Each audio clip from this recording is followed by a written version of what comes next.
Fala galera, Pipo aqui para mais uma aulinha de biologia. Só estou passando para lembrar que os links estão sempre na descrição e espero que vocês tenham aí uma excelente aula. Então, vamos de vídeo.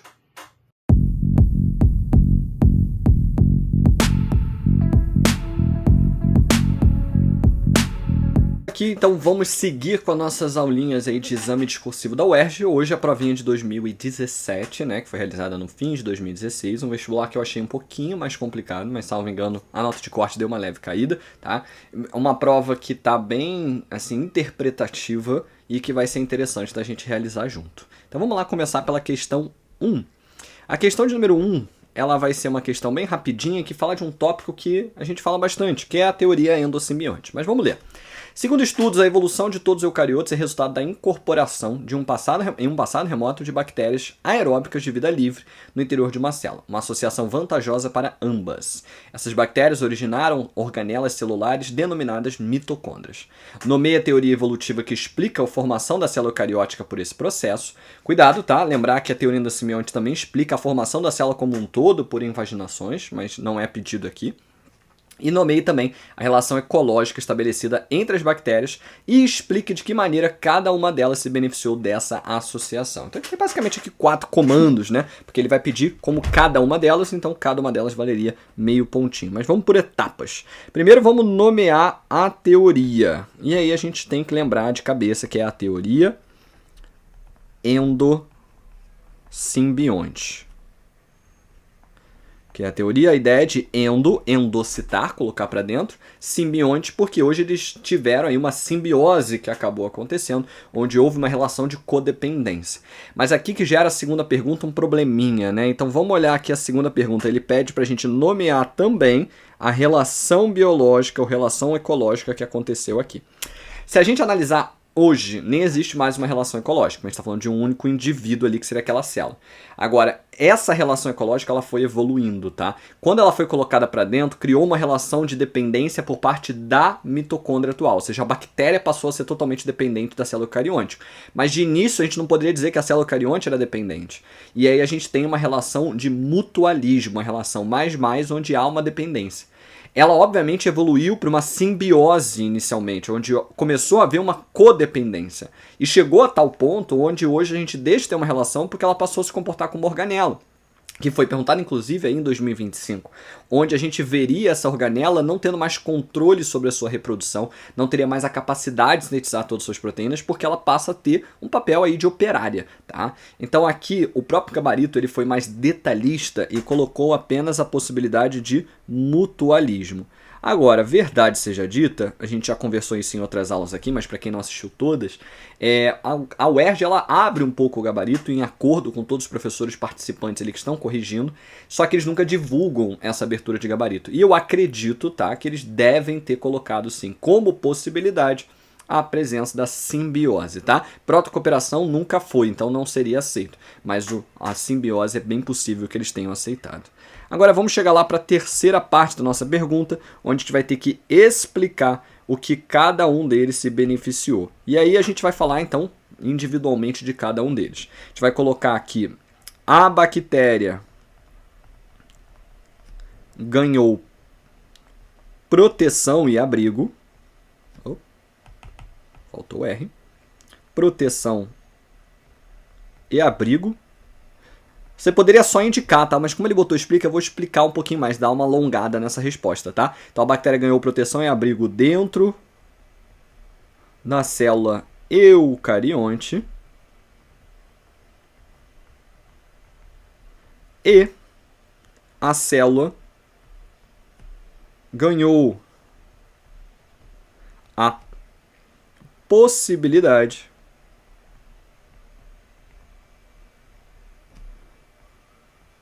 de ganho de ATP mais alto com o uso de oxigênio.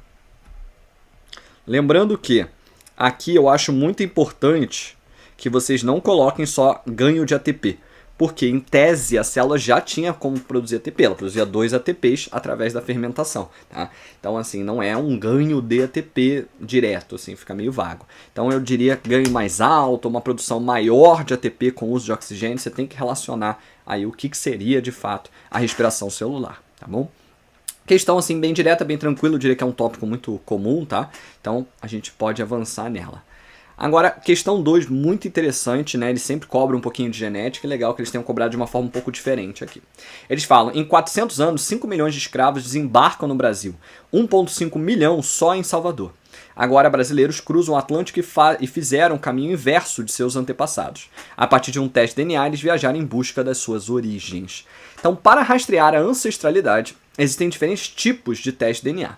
Dentre eles, o que analisa o cromossomo Y e o que analisa o DNA mitocondrial. E a partir, os dois testes podem ser aplicados em indivíduos do sexo masculino, enquanto que apenas um deles é aplicável ao sexo feminino. Aponte duas justificativas, então tem que falar de duas, para a realização dos exames citados apenas pelos indivíduos do sexo masculino. Então vamos lá.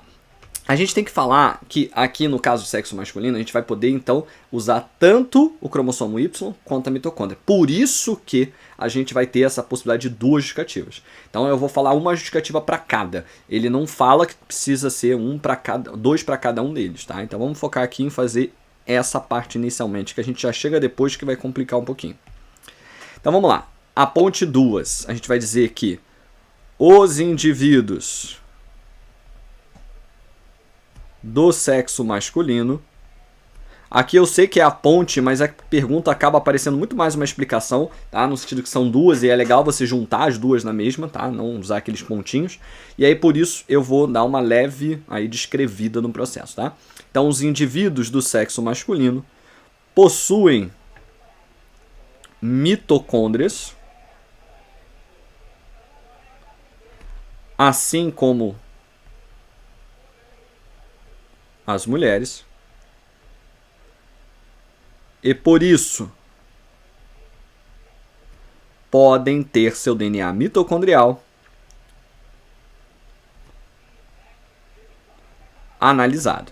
Inclusive, para que serve o DNA mitocondrial aqui nesse ponto de vista de análise, tá? A gente vai analisar a linhagem materna desse indivíduo, porque a gente vai ter aí o DNA mitocondrial sendo herdado diretamente e somente pela mãe desse indivíduo, tá? Agora vamos botar aí a segunda parte. Além disso, homens são indivíduos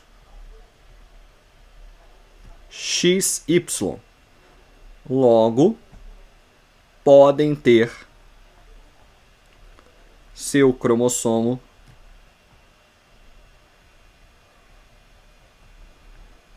Y analisado, diferente de mulheres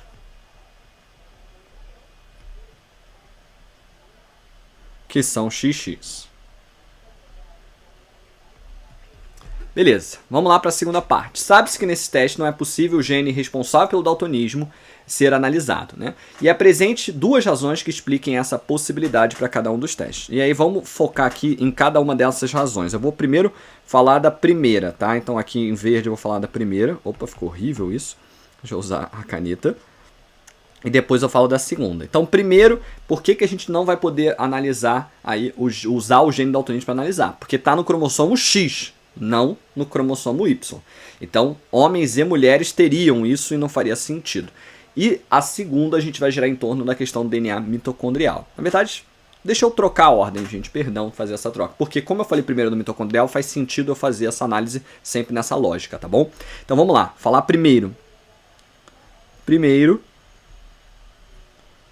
o gene do daltonismo está no DNA nuclear e não no mitocondrial.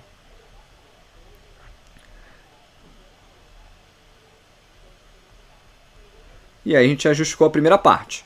Aí depois a gente pega e justifica, tá, a segunda, que seria com a questão do uso tá? Em relação ao cromossomo Y. Então, e segundo, o gene do daltonismo está no cromossomo Y e não no X. Troquei, perdão. Tá no X e não no Y. Meu Deus, a gente faz isso na prova, né? Por isso que a gente sempre revê as nossas questões. Está no cromossomo X e não no Y. Ponto.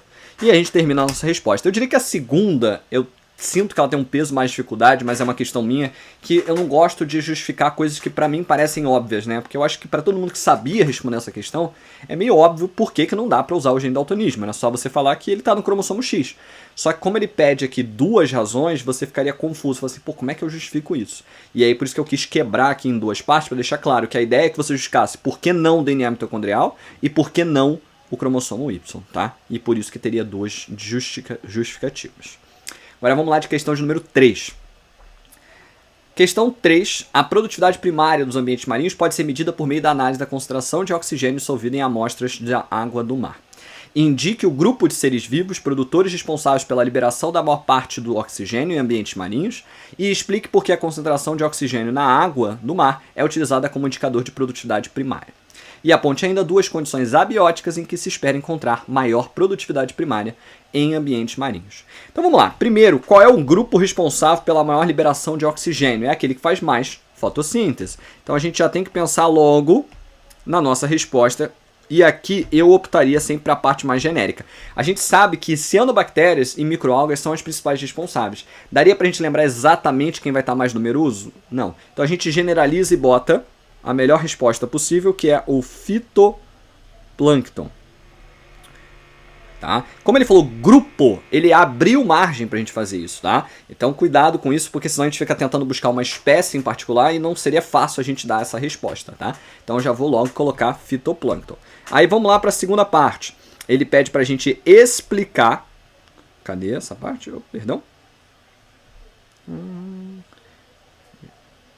Explique por que a concentração de oxigênio no mar é utilizada como indicador de produtividade primária. Qual é a única dificuldade dessa questão? Você lembrar o que é produtividade primária, tá? Então você tinha que relacionar com a ideia de fotossíntese. Então é por isso que essa questão aqui também torna-se difícil de justificar, porque parece meio óbvio para alguns. Então, se a gente está falando de fotossíntese, a gente tem liberação de oxigênio. E aí era só você dizer que a produtividade primária é dada a partir da taxa de fotossíntese, e neste processo a gente tem a liberação de O2. Pronto, você relacionou, tá? Basicamente o que ele quer que tivesse na sua resposta aqui é que você relacionasse produtividade primária com fotossíntese, porque depois falar que libera oxigênio já é meio óbvio, tá? Então vamos lá. A produtividade primária é calculada com base nas taxas de fotossíntese. Repara que eu não estou deixando claro que é só a fotossíntese, né? Porque se fosse a bruta, né, a ppb, seria só a fotossíntese. Mas se fosse a líquida, teria que tirar a respiração. Deixando claro que, para a gente calcular ambas, eu preciso da taxa de fotossíntese, tá? Então é calculada com base nas taxas de fotossíntese. Processo o qual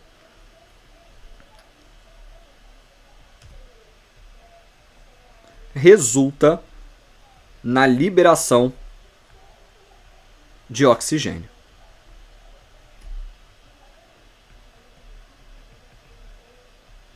Pronto, explicação feita. E aí depois aponte ainda duas condições abióticas que espera-se encontrar maior produtividade primária. Então eu teria que pensar basicamente condições que vão acabar aumentando a taxa fotossintética. Talvez o mais óbvio de todos, essa aqui tinha que estar na resposta de todo mundo, seria uma maior luminosidade. Porque quanto mais luz, maior a taxa de fotossíntese. E outra que eu acho que é a mais direta é lembrar o que a planta usa, né, para fotossíntese. Aí, além do gás carbônico e da luz e da água, que já vão ser sempre meio padrões, seriam os sais minerais. Tá? Então, a gente pode botar aqui maior quantidade de nutrientes minerais. por que eu digo que eu não colocaria aqui gás carbônico ou água? Porque isso aqui já está meio que associado. Tá? Agora, a gente poderia falar que a salinidade aqui poderia influenciar, mas a verdade é que depende do ser vivo, então eu não tocaria nessa parte. A gente pode falar de temperatura, aí sim, uma temperatura mais baixa em geral vai influenciar positivamente na fotossíntese, mas eu diria que esses dois aqui são os mais óbvios, tá? E como ele pediu duas condições aqui em cima, tá? Não pode esquecer, porque cada uma delas aqui valeria meio ponto nessa questão, totalizando os 2 pontinhos que aqui estão sendo avaliados, tá bom? Vamos seguir para a questão de número 4. Questão 4, questão grande, diabetes insípidos, bem interessante, porque aqui um pouquíssimo cobrado diabetes insípidos, né? Então, diabetes insípidos que provoca uma sede excessiva, o aumento de diurese e diluição da urina pode se apresentar de duas formas. Lembrando que o termo diabetes vem de urinar em excesso. A gente tem a diabetes insípidos, tem a ver muito mais com o funcionamento do ADH, enquanto que a gente tem a diabetes mellitus, que tem a ver com a insulina. Tá? Então, DI central, causado pela deficiência no eixo hipotálamo e neurohipófise, basicamente seria uma falha na liberação do ADH, então por algum motivo a pessoa não consegue produzir ADH corretamente. E DI nefrogênico, decorrente de problemas nos néfrons. Em geral, a gente tem falha no receptor, tá, de ADH, e por isso o ADH, mesmo sendo produzido, ele não consegue atuar lá no néfron, aumentando a reabsorção de água. Para a realização de um exame, 3 indivíduos, um saudável e 2 pacientes com DI, foram submetidos à privação de água por algumas horas. Em certo momento, com a osmolaridade do sangue elevada, os pacientes com DI receberam injeção de medicamento análogo ao hormônio ADH, que é a solução para quem tem DI central, tá? Analisou o volume de urina em função do aumento da osmolaridade no sangue dos indivíduos antes e depois da ação do medicamento. Observe os resultados no gráfico. E aí a gente tem aqui o resultado do gráfico, onde a gente vai observar a administração do medicamento ali já num ponto mais avançado do gráfico, e desde o início, com o aumento da osmolaridade, o paciente saudável teve uma redução no volume da urina. E aqui é importante a gente fazer uma relação muito, tá, válida.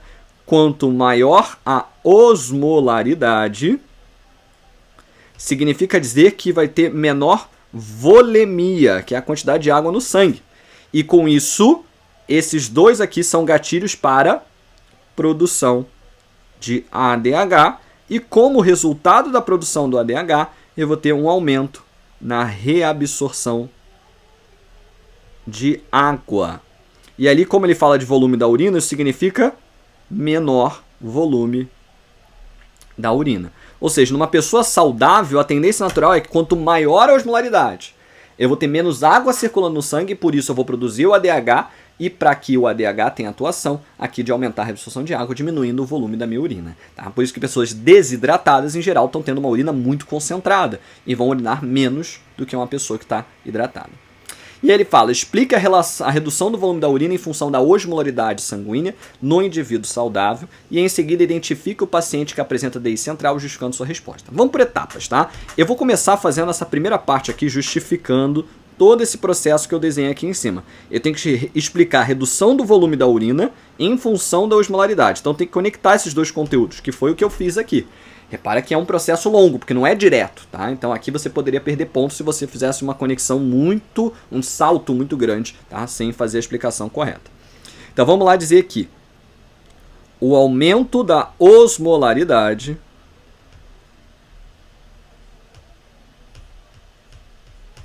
indica uma redução da volemia. Porque a redução da volemia que é basicamente o gatilho para o ADH. O que leva, ou que resulta, no aumento de produção do ADH,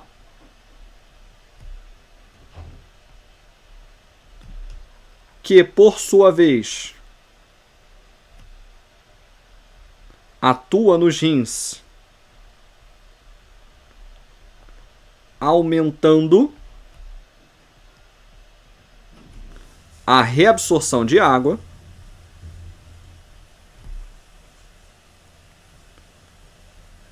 reduzindo o volume de urina. E aí eu fiz a resposta bem completinha. Aqui eu acho que, dependendo de como a banca foi esse ano, ela poderia ser bem chata, tá? E não dar o ponto completo nessa primeira. Até porque a gente está falando de uma explicação aqui que vai valer um ponto. Então talvez a gente tenha tido respostas aí com faixas diferentes, de 25, meio, 75, só estando na banca mesmo para a gente saber como é que foi feita essa avaliação mais clara, tá? Agora, a segunda parte diz, identifique o paciente com DI central. Então, para a gente ganhar um meio pontinho aqui, eu precisava primeiro identificar quem era o paciente com DI central. Então, a gente teria que pensar se é o paciente 1 ou 2. E, basicamente, lembra que eu falei, a pessoa com DI central, ela não vai ter a produção da ADH. Então, a falha, o problema ali é a falta de ADH. Se eu colocar o mimético, o que vai acontecer? Ela vai trabalhar normal. Ou seja, numa osmolaridade alta, o que vai acontecer com esse mimético do ADH? Ele vai ser usado para reabsorver mais água e o volume da urina vai cair. Então, para a gente aqui responder, só poderia ser o paciente de número 1, que é ele que vai ter uma queda, tá? Aqui na osmolaridade, não, a queda, perdão, no volume de urina. Então, vamos colocar aí resposta, para ganhar um meio pontinho, paciente 1. E a segunda parte, ele pede para a gente justificar a nossa resposta.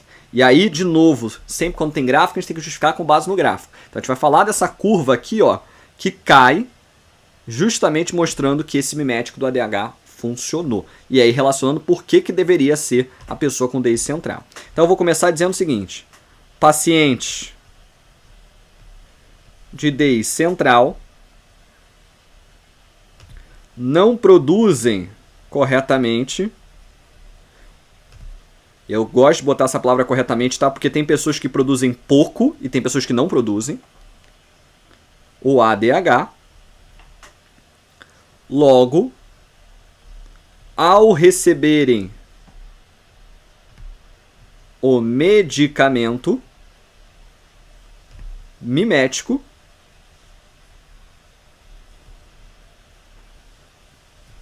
passará a... Porque aí tem que falar da mudança, né? E, nossa, meu Deus, botei 3 S. Passará a ocorrer a reabsorção de água. Vou botar reabsorção renal de água para deixar claro. E o volume de urina aumenta. Cai, perdão. Cai. E aí pronto, relacionei com o gráfico. Tranquilo? Questão, eu diria essa aqui bem difícil, tá? Eu acho que muitas relações, questão difícil de você esquematizar, de você estruturar e difícil de conteúdo, porque, como eu falei, a gente fala muito de diabetes mellitus, mas pouco se fala muitas vezes da diabetes insípidos, que é bem menos comum, vamos ser honestos, mas ainda assim é uma realidade para algumas pessoas e essas pessoas precisam aí conhecer um pouquinho mais do corpo delas, tá? Agora vamos lá seguir para a questão de número 5. Ela fala, os moluscos são animais de corpo mole, em sua maioria possuem sistema circulatório aberto e concha calcária, movimentam-se lentamente e se restringem a ambientes aquáticos. Entretanto, modificações no padrão são encontradas em cefalópodos, como lulas, e em alguns gastrópodos, como o caramujo, conforme observa a tabela. E a gente vê que os cefalópodes são marinhos, enquanto que os gastrópodes são terrestres. Eu já digo que a gente tem que marcar esse ponto aqui, tá? Porque o fato de eles serem terrestres é uma diferença, porque falou que eles são, em geral, marinhos. E a gente tem que falar aqui também, muito dar um destaque, para a concha interna reduzida ou ausente, porque a gente fala que a maioria tinha conchas, né? Então, que seria o padrão. Então, aqui a gente também vê uma outra diferença, que é o sistema circulatório fechado, que também fala-se que é um padrão diferente, tá? Agora vamos lá para a nossa pergunta em si. Indique uma contribuição para cada uma das modificações apresentadas na última coluna da tabela para que os respectivos grupos de moluscos sobrevivam em seus ambientes. E aí, para isso, eu vou apagar tudo aqui, tá? Só esse destaque, porque eu vou usar cada cor diferente para cada modificação. Vamos até aproveitar que eu já tinha marcado aqui de vermelho e vamos fazer essa primeira de vermelho para sinalizar para vocês. Aqui, então, a gente vai falar que a concha interna ou reduzido ausente vai ter que ter alguma vantagem. E a gente tem que pensar o seguinte, a concha ela é muito boa para proteção, mas ela acaba sendo muito pesada, muito densa. E aí, por isso, a gente vai acabar tendo uma redução de velocidade. Como ele fala, a maioria são lentos. Mas uma lula vai se movimentar lentamente? Não, ela vai ser muito mais rápida, tá? Então, vamos lá. Vamos começar. A redução na concha permite que os cefalópodos, eu sempre uso cefalópodes, mas tudo bem, eu vou usar o padrão da questão, tá? Cefalópodos se movimentem com maior velocidade. Eu vou separar todas as respostas por ponto, tá, gente? Para a gente ir avançando e mostrando que a gente sabe que eu estou falando de cada uma delas. Sistema circulatório fechado. Qual é a vantagem do sistema circulatório fechado em relação ao aberto? O aberto, ele não vai circular sangue apenas em vasos. Então tem partes do tecido onde vai bombear o sangue e o sangue acaba sendo trocado ali de uma forma muito mais lenta. Então o sistema circulatório aberto, ele vai fazer com que a oxigenação seja pior. Enquanto que o sistema circulatório fechado, por outro lado, esse vai acelerar a oxigenação dos tecidos. Então é isso que eu vou colocar aqui. Então, o sistema circulatório fechado é mais eficiente, porque não é uma questão de oxigenar ou não, tá? É questão de eficiência. É mais eficiente na oxigenação dos tecidos. E aí, só para a gente relacionar uma coisa com a outra, né? Se eu tenho mais oxigênio, eu vou ter mais metabolismo. Então a gente vai poder falar, por isso, são animais mais ativos. E aí depois vamos responder a próxima parte da pergunta. Desenvolvimento sem passagem por etapa larval. Por que isso é vantajoso para o gastrópode que é terrestre? Aqui a gente tem que relacionar com o ambiente terrestre. Então, o fato deles terem, tá, a etapa de larva pulada significa que eles têm uma menor dependência da água, que a larva em geral é sempre uma fase muito dependente da água. Então a gente vai colocar aqui que, na verdade, seria o desenvolvimento direto, porque quando a gente tem fase de larva, a gente chama de desenvolvimento indireto, reduz a dependência de água por esses animais que são terrestres. Se ele fosse na água, não faria diferença nenhuma ele fazer basicamente fase larval ou não. Na verdade, talvez fosse até vantajoso, porque em geral a larva não compete com o adulto. Então a gente tem uma menor competição aí por nichos, mas aqui, como ele está no ambiente terrestre, o foco é evitar a perda excessiva de água. E novamente a gente precisa relacionar a questão do ambiente terrestre com a produção de muco, porque aonde que esse muco vai atuar? Para quem já tocou, né, em um gastrópode, né, uma lesma, um caramujo, nossa, você está vendo os crustáceos, perdão. Um caramujo ou o caracol, nossa, estava faltando essa palavra, sabe que eles têm a parte de baixo bem nojenta, né, bem melequenta. Aquilo é o muco. Qual é o objetivo de secretar muco ali? É reduzir o atrito, porque eles são seres rastejantes. Então, com isso, eles vão precisar rastejar pelo solo, que tem muitas vezes um atrito, principalmente rochas, e esse muco faz com que ele deslize com facilidade, tá? Então, a gente vai fechar dizendo aqui que o muco... perdão, faltou trocar a caneta. O muco facilita a movimentação desses seres rastejantes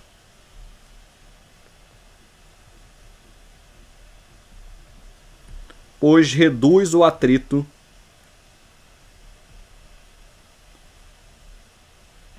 com o solo.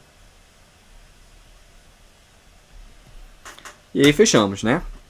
Assim, questão que eu diria bem longa, tá? Eu diria que as duas primeiras mais fáceis de vocês lembrarem a resposta, mas diria que a segunda parte dos gastrópodes bem complicadinha, tá? Então eu diria que aí uma média para difícil, bem complicada essa segunda parte, porque o desenvolvimento direto não é algo que a gente fala muito quando a gente fala de invertebrados, né? A gente foca muito nos vertebrados, falando como para os anfíbios isso gera uma dependência muito forte da água.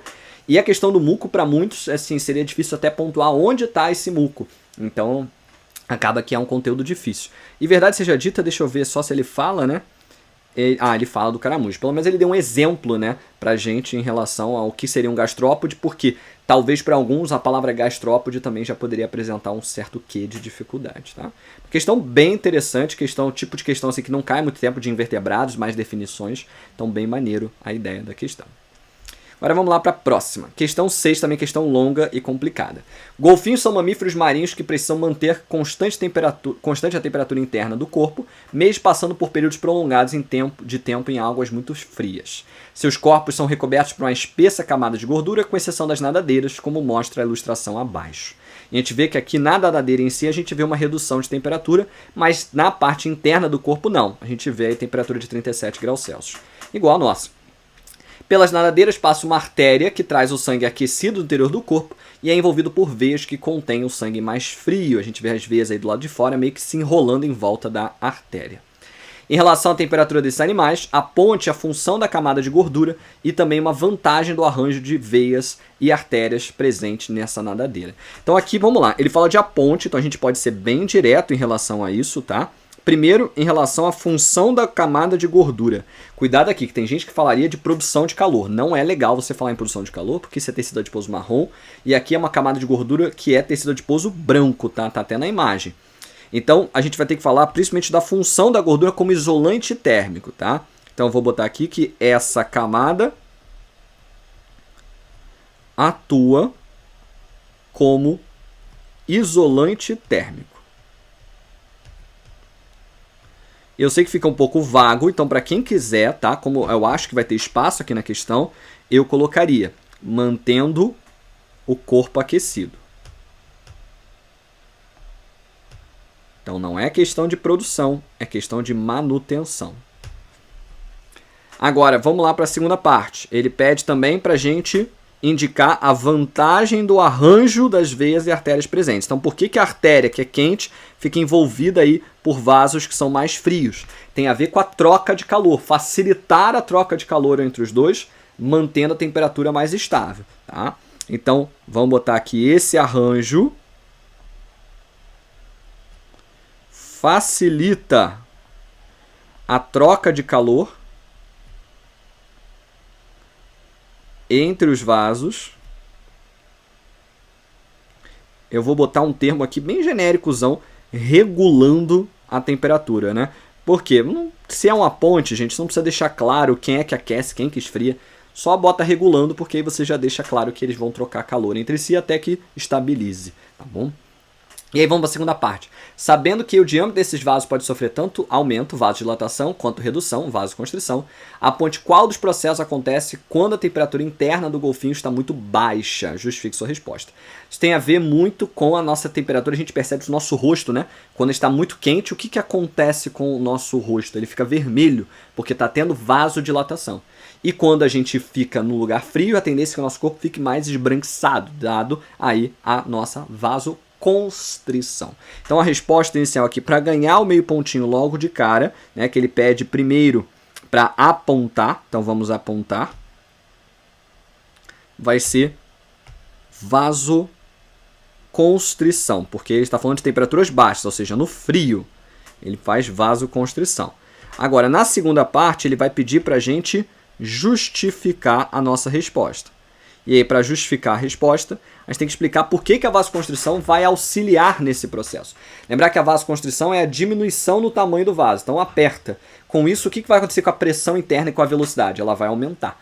E aí, com isso, com maior velocidade, a gente tem uma maior renovação aí do sangue e a gente vai ter a maior aquecimento. Porque pensa comigo, o vaso sanguíneo que está na periferia, ele vai ficar trocando calor com o ambiente. Se ele tiver uma velocidade lenta, ele troca mais calor. Se ele tiver uma velocidade rápida, ele volta já a vasos aí mais centrais e com isso não há tanta troca de calor. Então é uma relação um pouco longa, então vamos deixar isso bem claro. Então, eu vou botar aqui esse processo acelera a passagem... a velocidade do sangue, reduzindo o tempo de troca de calor dos vasos periféricos, né? Então os vasos ficam mais na periferia, com o ambiente. Se fosse o contrário, a gente estaria falando aí justamente de redução de velocidade, para que a gente possa ter uma maior troca, né? Que é quando está muito quente. Beleza? Também questão difícil, eu diria, até uma questão complicadinha, porque tem várias perguntas e até muitas formas de você acabar se confundindo, tá? Na primeira nem tanto, mas na segunda com certeza aí uma questão aí bem difícil, eu diria. Vamos lá para a próxima questão. Questão também complicadinha e bem interpretativa. Em todo o mundo, o tabagismo é considerado a principal causa de morte evitável. Além dos prejuízos causados pela nicotina e outros componentes, os fumantes apresentam um acúmulo de monóxido de carbono, CO, no sangue, o que pode levar à hipóxia, ou seja, a menor oxigenação dos tecidos. Vale lembrar que o monóxido, né, ele vai se ligar de uma forma estável à hemoglobina, o que dificulta a sua soltura. E aí considere no gráfico as curvas de saturação da hemoglobina nos indivíduos A e B, do mesmo sexo, idade, peso e altura. Um dos indivíduos não fuma e o outro é um fumante crônico. E aí beleza, ele fala pra gente, com base na análise das curvas, identifique o indivíduo fumante. Então vamos identificar quem vai ser o meu indivíduo fumante. Opa, perdão. O fumante, a gente teria duas formas de pensar. A gente pode analisar um gráfico, mas isso seria mais complicado. Eu indicaria que você indicasse aqui a partir da tabela. Olha só aqui a diferença. O indivíduo A, ele tem um nível alto de carboxihemoglobina. O que é a carboxihemoglobina? É a hemoglobina associada ao monóxido, que é liberado na fumaça, na queima, tá, do cigarro. Então a gente já sabe com certeza aqui que seria o indivíduo A. E aí a gente já ganha meio pontinho garantido. Agora, a segunda parte já é um pouco mais complexa. Ela pede para a gente explicar por que o acúmulo de CO pode levar à hipóxia dos tecidos. Então, assim, óbvio que uma explicação possível e clássica é falar sobre essa questão da ligação estável. Mas aqui não é o que está no gráfico. O gráfico está mostrando uma relação da oxihemoglobina. E o que a gente está observando aqui do indivíduo A? A oxihemoglobina, ela já está saturando muito mais rápido. Se ela está saturando mais rápido, significa dizer que há uma maior afinidade do oxigênio pela hemoglobina. E por que isso é negativo? Tá? Quanto maior a afinidade, significa dizer que ela vai pegar com facilidade. Às vezes a gente pensa que é uma coisa boa. Sim, isso é bom. Só que ela vai soltar com muito mais dificuldade. E isso faz com que a gente não tenha a liberação do oxigênio lá nos tecidos. Lembrar que nos tecidos a pressão é baixa, tá? Vamos botar aqui na casa de 10. Mas olha esse gráfico. Na casa de 10, eu estou tendo uma afinidade, uma saturação muito grande. Ou seja, eu estou mostrando aqui que esse tipo de hemoglobina agora não vai soltar mais do oxigênio. Então, vamos lá responder isso aqui na nossa parte. Então, o CO aumentou a afinidade da hemoglobina com o O2, o que dificulta a sua soltura nos tecidos, reduzindo a oxigenação dos mesmos. Aqui é muito importante que a gente use o gráfico, gente, porque ele não deu o gráfico por acaso, tá? É importante você sempre relacionar com o gráfico que eles te dão, e a UERJ adora a questãozinha de gráfico. Vamos para a segunda parte. Sabendo que o monóxido pode se ligar à enzima citocromo C oxidase, difícil, né? Lembrar que ela faz parte da cadeia transportadora de elétrons, e inibi-la, então ela vai ser um inibidor de cadeia, ou seja, aquele que para a cadeia. Indique a etapa do metabolismo aeróbio que será prejudicada pela presença desse gás. Etapa do metabolismo aeróbio, está falando da etapa da respiração celular. Então a resposta aqui é cadeia respiratória. E uma consequência direta do seu acúmulo para as células afetadas. A gente tem que dizer qual seria a consequência de a gente não ter uma cadeia respiratória. Mas vamos por etapas. Primeiro vamos indicar a etapa. E aí com isso a gente vai responder aqui, cadeia respiratória. Lembrando que ela tem outro nome, né? Cadeia transportadora de elétrons. Tanto faz o nome que você quisesse dizer. E aí vamos para a consequência. E aí ele pede também uma consequência direta, não é indireta, tá falando a morte, não é direto, é indireto, tá? Uma consequência direta desse acúmulo das células afetadas. Então, se eu não tenho cadeia respiratória, o que eu vou passar a fazer? Fermentação. E com isso eu vou ter uma redução na produção de ATP, tá? Você poderia falar também redução na produção de água, isso acaba acontecendo. Você poderia falar redução no consumo de oxigênio, também poderia ser dito, tá? Mas eu acho que o mais direto e o mais esperado possível, que deve estar lá no gabarito, com certeza é a redução na produção de ATP. Lembrar que a gente sempre fala sobre isso, professores, né, de biologia, de qualquer área na UEST. Você tem que ser sempre o mais óbvio possível, tá? Porque é isso que eles estão esperando. Eles estão corrigindo várias provas. Então, quanto mais óbvio, mais rápido ele corrige, mais chance dele te dar o certo sem nem pensar duas vezes, tá? Então, interessante você ir no óbvio. Tranquilinha a questão, eu diria, na primeira parte, talvez só o indivíduo A, difícil a justificativa. E aqui a segunda, eu diria que difícil, porque se você não lembrasse o que era citocromo C oxidase, ou não lembrasse que o monóxido é um inibidor de cadeia, você poderia acabar se complicando nessa segunda parte, tá? E por mais que ela seja direta, porque quem sabe, sabe, mataria aqui a resposta facilmente, tá bom? Agora vamos lá para a questão 8, questão bem longa também. Parque Nacional de Yellowstone é considerado o habitat selvagem dos Estados Unidos com maior variedade de megafauna. Depois de 70 anos ausentes, os lobos cinzentos foram reintroduzidos nesse espaço, causando um grande impacto no ecossistema. A figura abaixo ilustra aí uma teia alimentar do parque após a reintrodução dos lobos. E a gente vai ver aqui que a gente teve basicamente, deixa eu diminuir para a gente conseguir ver legal, diminuiu alguns consumos, como é o caso aqui do alce do veado comendo C e D, espécies de vegetais, e o coiote também comendo rato e castor, e outras a gente houve um aumento, né? Então um aumento de consumo de ratos pelo falcão, de consumo de A e B por rato e castor, e também do lobo cinzento, que não existia, então obviamente que ele vai aumentar o seu consumo desses três animais, coiote, alce e veado. E aí, vamos lá para as perguntas. Explique por que a reintrodução dos lobos provoca a redução de A e B. Aqui é uma relação bem indireta, então a gente tem que ter esse cuidado. Eu aumentei lobo cinzento. O que vai acontecer com a população de coiotes, naturalmente? Ela vai diminuir. Ela diminuindo, o que acontece com a população de ratos e castores? Eles vão aumentar. E aí, com isso, tendo muitos ratos e castores, o que vai acontecer com a população de A e de B? Vai reduzir. Então repara que é um passo a passo. Vamos tentar explicar isso da forma mais concisa, porque espaço nessa questão aqui é um problema, porque tem várias explicações. Então a gente vai dizer o seguinte. Vou começar com o maior consumo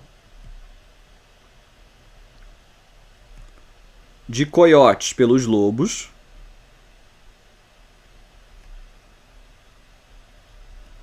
Houve menos predação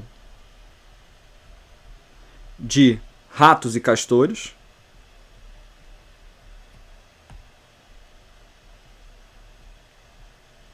Que, por sua vez... perdi o por. Que, por sua vez...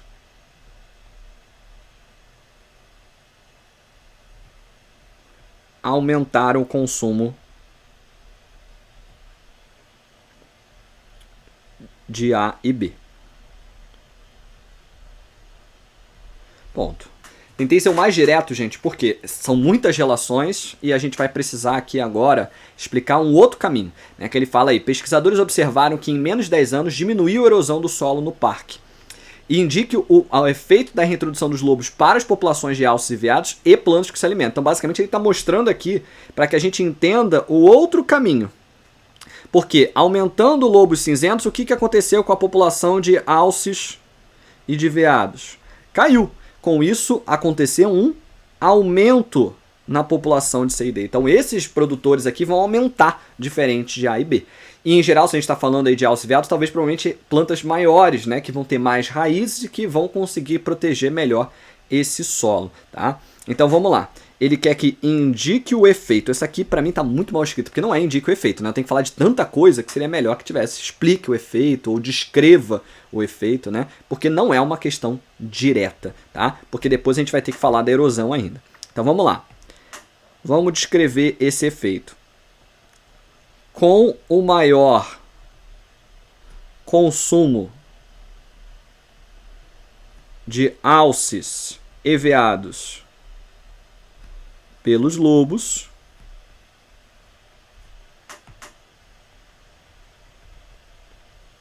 houve menos herbivoria das espécies C e D que aumentaram suas populações. Novamente, fui tentar ser o mais direto possível para a gente ganhar espaço aqui, né? E aí vamos lá para a última parte da pergunta. Aponte ainda de que forma essas plantas atuam na redução da erosão do solo. Então agora a gente tem que falar, para relacionar, talvez fosse o melhor, né? A redução da erosão com a presença dessas plantas. E aí, aqui eu vou ser o mais direto possível de novo, mas eu diria que essa aqui seria que eles menos iam cobrar que você explicasse muita coisa. Porque você pode apontar basicamente que a maior cobertura vegetal protege o solo da erosão. É basicamente essa relação que eles queriam. Mas aí você pode ser um pouquinho mais, assim, claro o porquê disso, tá bom? Então vamos lá. A presença de mais vegetais e raízes, porque tem que lembrar que as raízes prendem ali em volta ao solo, então isso meio que segura o solo. Leva a uma maior cobertura vegetal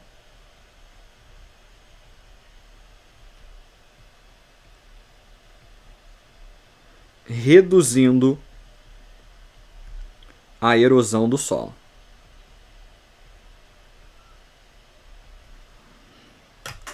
Prontinho. Questão aí que eu diria tranquila, né, mas bem legal, que gera aquele efeito top-down, né, que é o efeito quando a gente adiciona ou tira alguém do topo e a gente vê o que acontece com a parte de baixo da nossa teia alimentar.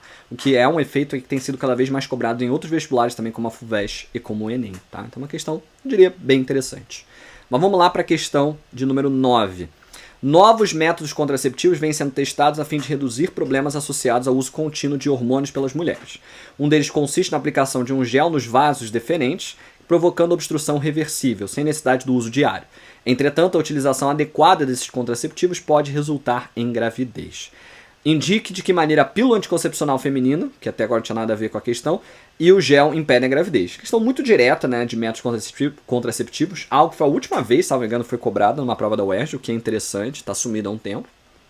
E em seguida, indique o local ideal no qual os embriões se implantam no caso da gravidez, apresentando uma característica desse órgão que justifique sua resposta. Eu lembro quando eu vi essa questão me incomodei, mas a gente vai chegar no porquê disso, porque ele foi muito genérico aqui e eu seria mais preciso. Tá? Mas vamos primeiro por partes. Primeiro, vamos indicar como que a pílula anticoncepcional feminina evita ou impede a gravidez. E aí a gente vai primeiro dizer que a pílula impede a ovulação. Só isso já vale pra gente. E depois a gente vai falar aqui de indique como o gel citado impede a gravidez. E aí o gel, gente, ele vai entupir o vaso deferente. Então com isso os espermatozoides são produzidos no testículo, não vão acabar saindo no sêmen, tá? Então eu vou falar aqui que o gel impede a liberação de espermatozoides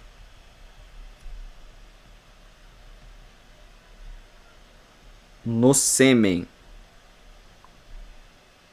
Repara que ele não pediu para explicar porquê, né? Então, obviamente, se a gente fosse falar aqui da pílula, eu teria que falar que a pílula inibe, tá, o LH e com isso não há liberação do gameta, o ovócito 2. Se a gente fosse falar do gel, a gente teria que falar também que ele impede a passagem, pois entope o vaso deferente, impedindo a comunicação entre o testículo e a uretra. Mas como ele só pede indique de que maneira, a gente vai ser genérico aqui e vai falar a forma mais clara possível diretamente do que deixa de acontecer. Imagino eu que, inclusive, na segunda parte aqui do gel, poderia ser falado que impede a fecundação, pois o gameta masculino nunca chega até o corpo feminino. Talvez tenha outras formas de você parafrasear isso daqui. Tá? Agora, depois ele fala, em seguida, indique o local no qual os embriões se implantam no caso de gravidez. Aqui que me incomodou bastante, porque se a gente vai indicar o local específico, não o órgão, tá? A resposta para mim seria endométrio. Só que eu lembro que o gabarito só falava de útero, então é legal botar entre parênteses, tá? Nesses casos, se você sabe. Mas confesso que provavelmente quando eles abriram o gabarito, eles deixaram aceitar endométrio, porque seria bizarramente ridículo não aceitar endométrio aqui. E depois, apresentando uma característica desse órgão que justifique sua resposta. Também muito direto, né? E aí, novamente, aqui cabe muito mais endométrio, né? Porque é o fato do endométrio abrigar. E por que o endométrio é o principal tipo, tá, de órgão onde a gente vai acabar tendo a implantação? É por causa da vascularização. Então ali é muito vascularizado, que permite uma comunicação da mãe com esse embrião. E é isso que eu vou usar aqui de justificativa, tá? Alta vascularização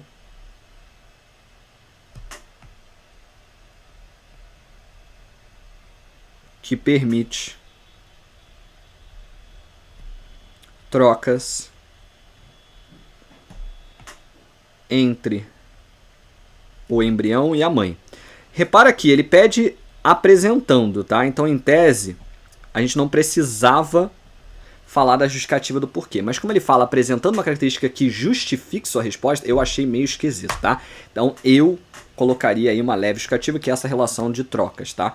Salvo engano, o gabarito não precisava disso tudo, mas eu achei que eles acabaram colocando de uma forma esquisita aqui o comando, então acho melhor dar essa justificada, tá? Mas imagino eu, só falar da vascularização já acabaria servindo como resposta. Então, vamos seguir. Última questãozinha, questão 10 também, achei difícil, uma interpretaçãozinha chatinha de gráfico, fala: os estômatos são estruturas encontradas na maioria dos órgãos aéreos dos vegetais. Situados na epiderme, são formados por duas células guarda, que controlam a abertura de um orifício, o estilo. Eles desempenham um papel fundamental na fotossíntese, pois permitem as trocas gasosas no vegetal. E a abertura dos estômatos nas duas espécies vegetais, A e B, foi monitorada em duas condições. Uma espécie foi mantida no ambiente quente e seco, e foi monitorada, outra no ambiente quente e úmido. Observe no gráfico a porcentagem máxima da abertura dos estômatos verificada ao longo de um dia. A gente vê que a espécie B teve abertura máxima por um bom tempo, enquanto que a espécie A nunca chegou a essa abertura máxima. Então já dá pra gente saber quem é quem aqui, né? Então a espécie B com certeza é de quente e úmido, enquanto que a espécie A aqui vai ser de quente e seco. Por quê? Quanto mais úmido o ambiente, mais lenta vai ser a transpiração. E aí, por isso, você pode manter seus estômatos abertos por mais tempo, você não vai perder tanta água. Agora, quanto mais seco o ambiente, mais rápida vai ser a transpiração. Então, eu perco água muito rápido, então tem que abrir e fechar mais rápido, tá? Então, vamos deixar bem claro isso. Quanto mais seco, mais rápida a transpiração. E quanto mais úmido, mais lenta a transpiração. Por isso que existe essa grande diferença. Não é questão até de transpirar mais ou menos, tá? Porque é sempre você comparar basicamente uma torneira totalmente aberta com uma torneira pingando. Cada espécie transpira uma quantidade, depende muito de quanta água tem no solo. Agora, a questão toda é justamente você relacionar aqui com a velocidade. Mas vamos lá. Primeiro ele pede para a gente identificar a espécie mantida no ambiente quente e úmido. Então a gente já vai aqui identificar como espécie B. Ponto. Depois ele pede para a gente justificar a nossa resposta. E aí eu vou justificar justamente com essa relação de que quanto mais úmido o ambiente, mais lenta a transpiração e por isso os estômatos ficam abertos por mais tempo. Eu tenho que relacionar com a abertura dos estômatos. Por quê? É isso que está escrito aqui no gráfico. Abertura máxima e relação de tempo. Tá? Então não é o fato só dele ter abrido mais, é o fato dele ter aberto por mais tempo. Então vamos lá justificar nossa resposta. Então aqui, vamos lá. Essa espécie manteve seus estômatos abertos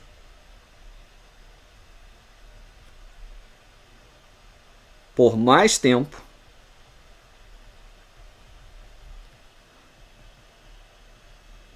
pois a umidade favorece uma transpiração mais lenta, permitindo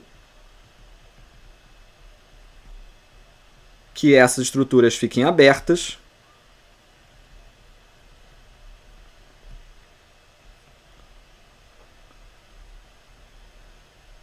sem a perda excessiva de água. Aqui eu acho que a gente tem que se blindar, tá? De possibilidades deles questionarem a nossa resposta. Porque tem gente que acaba falando que no ambiente úmido a planta transpira mais. Isso é meio vago, tá? Ela transpira mais lentamente e por isso ela pode manter os estômagos abertos. E aí ela pode fechar também. Não é comum, mas a gente vai ver esse padrão na natureza. Indique se a concentração de íons potássio no interior da célula guarda será maior ou menor em comparação à da espécie B às 12 horas. Justifique sua resposta. Então vamos lá. A gente tem que falar de 12 horas. Então vamos apontar aqui 12 horas. Esse é o padrão. E aí a gente vê que a espécie A ela vai ter um grau de abertura menor dos estômagos comparado à espécie B. E aí a gente já tem que entender que a questão aqui do potássio depende muito do grau de abertura dos estômagos, porque quanto mais potássio, mais túrgida estará a célula aí guarda, e com isso mais aberto estará esse estômago. Então, como ele fala da espécie A em comparação à espécie B, a gente sabe que a espécie A vai ter menos potássio. Então eu já vou começar dizendo aqui no indique, perdão. A gente vai começar colocando menor. Ponto. Agora vamos para a justificativa. Por que que isso vai acontecer? A gente tem que fazer toda a relação. Quanto mais potássio, ele usa K+? Não. Então vamos botar descrito. Quanto mais potássio nas células guarda,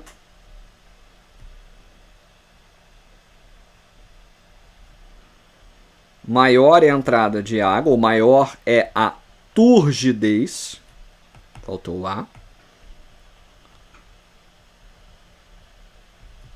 delas, e maior o grau de abertura dos ostíolos. Como a gente não tem mais espaço, eu não vou fazer essa relação toda. Ah, mas ficou quanto maior, maior. Sim, mas deu para entender que eu falei menor, porque então a espécie A vai ter menos potássio, logo vai estar menos aberta do que a espécie A. Como eu já relacionei a questão do gráfico, tá, ali em cima, eu acho que aqui vai valer a pena a gente só ser mais sucinto, tá? O próprio gabarito, pelo que eu me recordo, também é bem sucinto em relação a isso. Bom, essa era a prova aí de 2017, uma prova que eu diria bem mais complicada do que a média, principalmente nas explicações, mas uma prova muito interessante. É uma prova também que eu diria ser mais longa, tá? O que mostra pra gente que a gente tem que se preparar para fazer essa prova no menor tempo possível. Não quer dizer se apressar, mas quer dizer controlar esse tempo para que você não perca tempo depois em química, em redação, tá? Lembrando que a prova de biologia tem um peso maior, mas ela não é a única que você vai precisar fazer. Então, por hoje é só. Até a próxima. Um grande abraço e valeu!